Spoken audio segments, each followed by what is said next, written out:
Ei, gente, boa noite. Para quem eu não falei, boa noite. Me espera no final para dar um abraço em quem não dei abraço, porque eu gosto muito de abraços.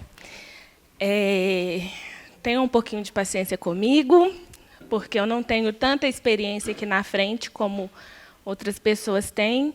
Então, para mim, é um desafio a mais. Mas, para mim, é um privilégio estar aqui. Eu sou muito grata à Comuna, eu sou muito grata a cada um de vocês, e eu espero que seja uma noite boa. Eu vou pedir que abram as Bíblias em Lamentações 3, a partir do versículo 18.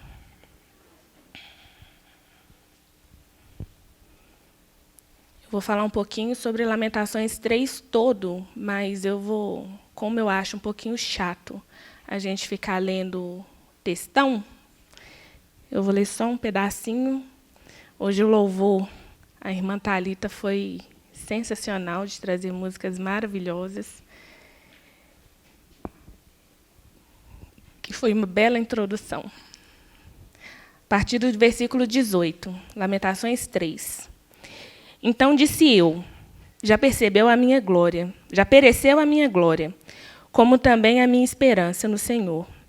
Lembra-te da minha aflição e do meu pranto, do absinto e do veneno. Minha alma continuamente os recorda e se abate dentro de mim. Quero trazer à memória o que pode me dar esperança. As misericórdias do Senhor são a causa de não sermos consumidos, porque as suas misericórdias não têm fim, renovam-se cada manhã. Grande é a tua fidelidade. A minha porção é o Senhor, diz a minha alma. Portanto, esperarei nele. Quero trazer à memória do que pode me dar esperança. O Felipe começou falando sobre a luta antimanicomial, e é muito a gente sabendo muito sobre a história, inclusive de Minas, nessa luta. Hoje eu quero, inclusive, lembrar sobre isso, trazer esperança, porque essa luta, também, nós lutando com ela, é esperança para aqueles que estão nos manicômios da vida. Em Lamentações 3, vemos uma descrição do sofrimento de Jeremias, nas palavras dele próprio. Ele diz que é homem que viu a aflição do Senhor.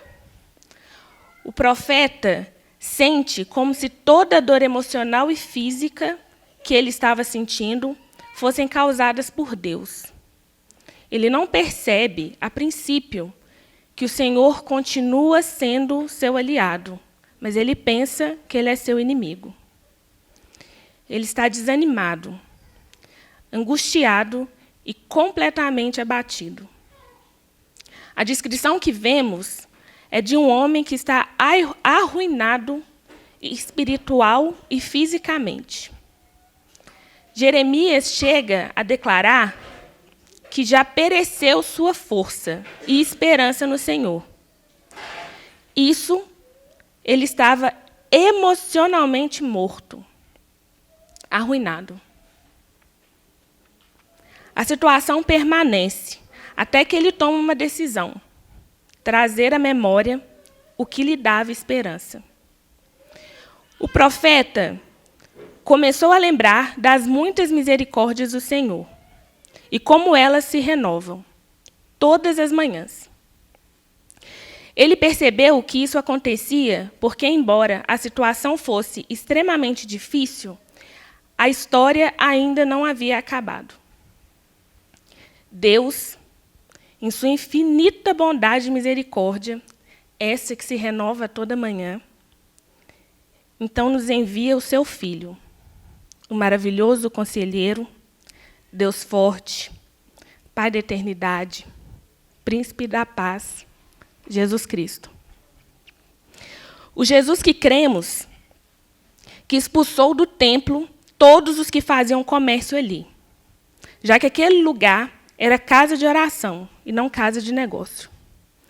Jesus que rebatia as críticas dos religiosos de forma prática, apontando para uma nova ordem de misericórdia e solidariedade comunitária, em contraponto ao sistema excludente e opressor de seu tempo.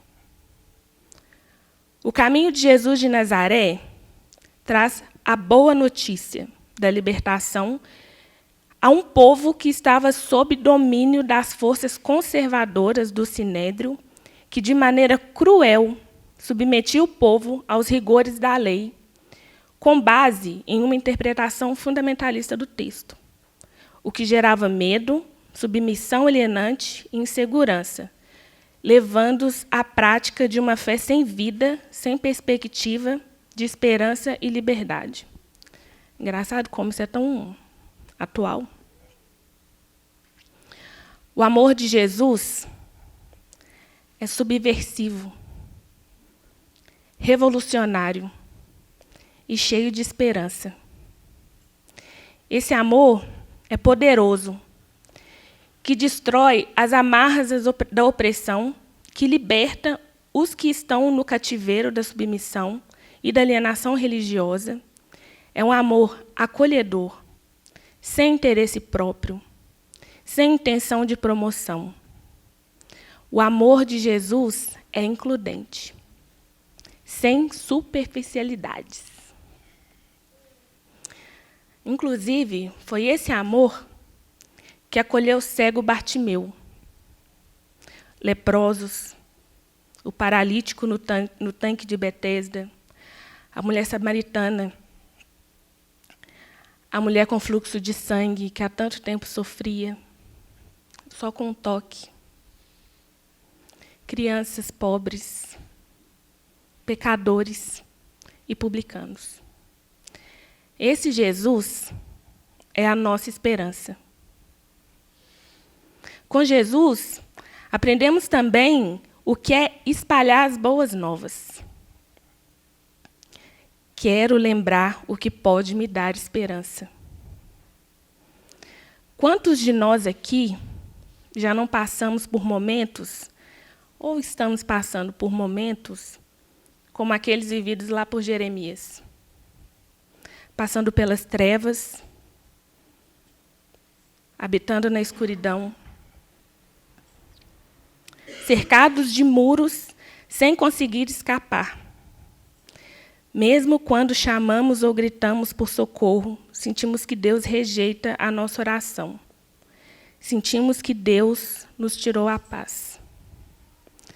Tem dia que é tão difícil a gente pensar naquela luz no fim do túnel. Tem dia que não dá vontade nem de levantar. Nos sentimos sozinhos, desamparados, despreparados.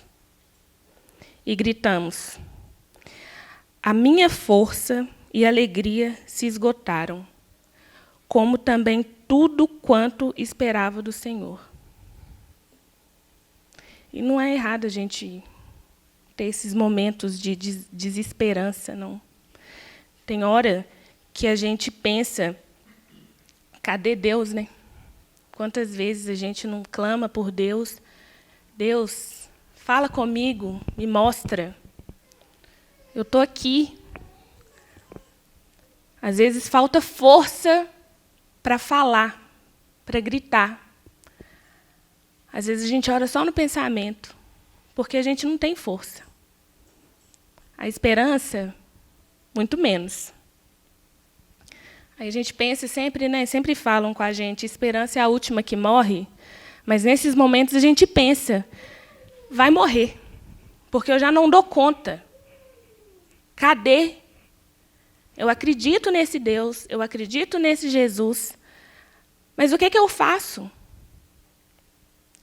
E aí são nesses momentos, muitas vezes, nessa dor, nesse desespero, a gente pode trazer a memória daquilo que nos traz esperança. Às vezes, essa esperança, ela vem com um abraço, uma mensagem no WhatsApp, um olhar, ou um aperto de mão. Eu não vejo, eu não ouço a voz de Deus, mas a esperança está nisso. Eu penso, às vezes, assim, nossa, aquele abraço fez toda a diferença aquele dia. Aquela palavra que a pessoa nem sabia mudou o meu dia. Eu gosto de pensar que nós, que somos, né, a gente que crê nesse Cristo, a gente que fala que é seguidor desse Cristo revolucionário, esse Cristo que trouxe a liberdade, e esse Cristo também que é esperança, que trouxe esperança para aqueles lá atrás, a gente também precisa trazer aquela esperança. Eu cresci ouvindo que eu preciso refletir Cristo em mim e que, através de mim, Ele faria grandes obras. É muita responsabilidade, inclusive, a gente crescer com isso, né? Porque, em determinados momentos, assim, eu não consegui fazer alguma coisa e aí vem a frustração. Grandes obras, às vezes, é aquela palavra, é aquele abraço, é notar que o meu irmão do lado está precisando de uma palavra, que ele não consegue nem pedir. Essa é a grande obra. Porque para mim pode não parecer nada, mas e para ele?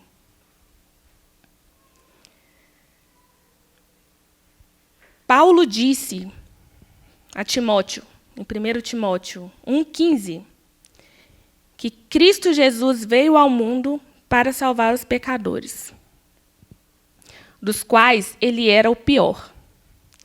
E, muitas vezes, eu sinto como se eu fosse a pior das pecadoras.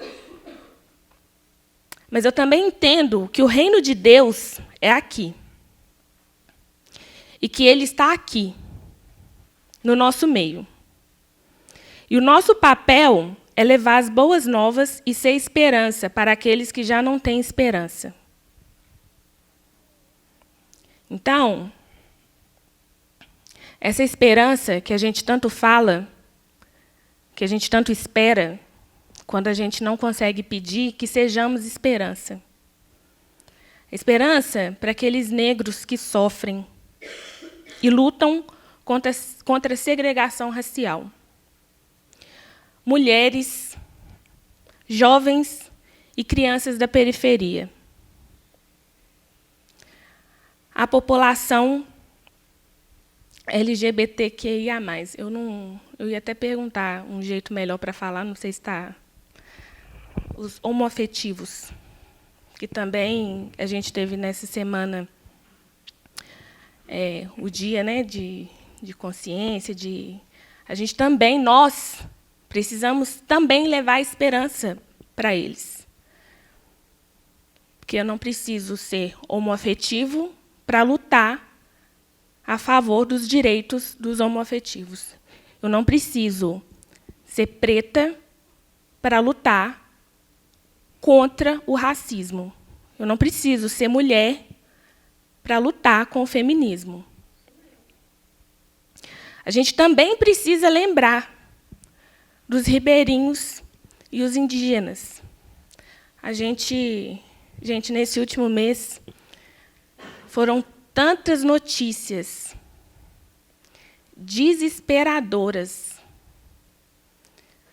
dos indígenas, que aí gente perguntando, né, os famosos perguntando, cadê os Yanomamis? Mas isso a gente não precisa esperar que aconteça alguma coisa, algum sumiço, para lembrar da luta deles. Eles estão perdendo as terras deles. Enfim, a gente precisa levar esperança para essas pessoas. Só que também, voltando aqui para a gente, às vezes, eu sozinha, eu não posso ir lá, queria atacar o presidente, queria. Mas eu sozinha não posso. O que eu sozinha posso fazer? Eu sozinha, eu posso olhar para o lado e ver que tem gente do meu lado precisando de mim, com as minhas grandes obras, com o meu abraço, com a minha acolhida, com a minha afeição, com o meu olhar. Às vezes, é aquilo que eu falei, que a pessoa, muitas vezes, não consegue nem falar o que ela está sentindo, nem pedir ajuda, nem orar. Eu já passei muitas vezes por isso, de deitar e não conseguir orar. Até porque a gente pensa, né, Deus está vendo. Por que eu estou passando por isso? Gente, mas não estamos sozinhos. Então, eu não posso ser igreja sozinha. Eu não posso achar que eu estou aqui, que eu venho aqui, trago uma palavra, que eu pego a cadeira, que eu faço isso, que eu faço aquilo, e esquecer do meu irmão que está do meu lado, clamando por socorro, clamando aquela esperança, e eu fecho os meus olhos. Que sejamos essa esperança, que a gente consiga alcançar essa esperança para o outro, que possamos realmente refletir Cristo em nós. Porque ele foi naqueles que precisavam dele, que clamavam por ele, e foi essa esperança. Ele trouxe a liberdade, ele trouxe essa liberdade e ele também foi esperança. Ele foi revolucionário. A gente precisa realmente fazer o nosso momento de militância, mas a gente também precisa aqui lembrar de uns dos outros.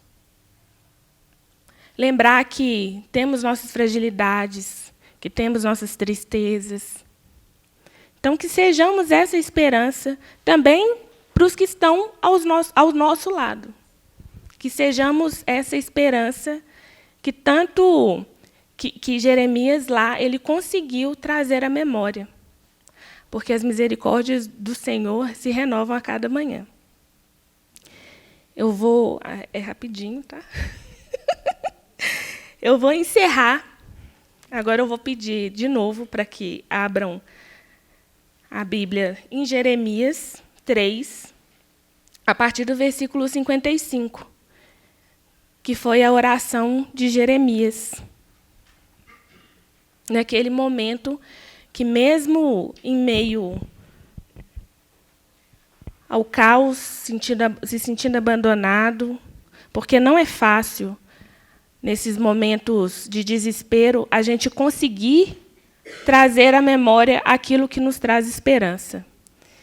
E ele fez uma oração a partir do versículo 55, do capítulo 3. Lamentações 3, a partir do versículo... Desculpa, gente, desculpa. É só para ver se vocês estão prestando atenção. Sempre quis falar isso.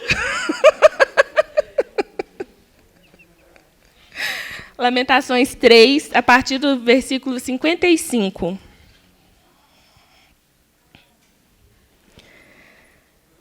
Da mais profunda cova, Senhor, invoquei o teu nome. Ouviste a minha voz.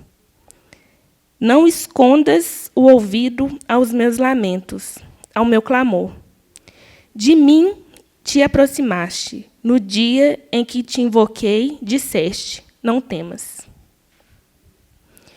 Pleiteaste, Senhor, a causa da minha alma. Remiste a minha vida. Viste, Senhor, a injustiça que me fizeram. Julga a minha causa. Viste a sua vingança toda, todos os seus pensamentos contra mim. Ouviste as tuas afrontas, Senhor, todos os seus pensamentos contra mim. As acusações dos meus adversários e o seu murmurar contra mim o dia todo.